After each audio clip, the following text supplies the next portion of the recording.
In times gone by, one quarreled oft with Guizhong concerning mechanical principles. We each had our ideals, and neither would yield. Under the pretext of a social gathering, one invited the impartial Rex Lapis to judge the quality of our creations.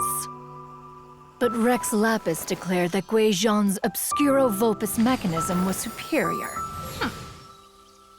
Though one was too proud to acknowledge it, in one's heart, one knew that Guizhong was indeed the superior talent in the mechanical arts. As for the story between Guizhong and Streetward Rambler, that begins with a certain bell.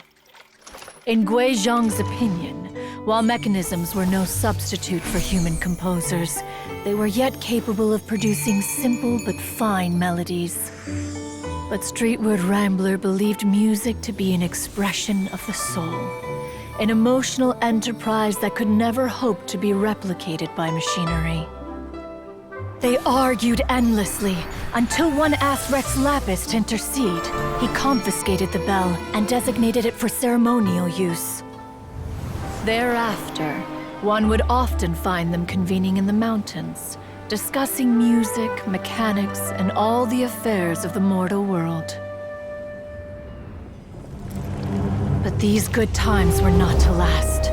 War broke out between the gods, and soon engulfed the Guili Plains.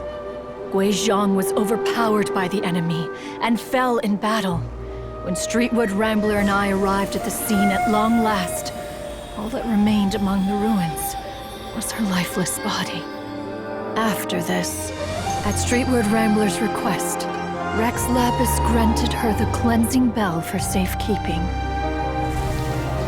To honor our friend's memory, one made a few finishing touches to her ballistic device. Many lantern rites have passed since then.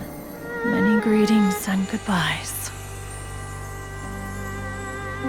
Upon what do you gaze? The Guili Plains? No. It's everything.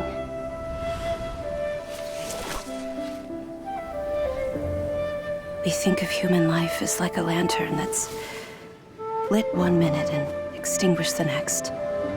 But are we Adepti so different? Perhaps as dust settles after a storm, we too must one day return to the world below. One has always been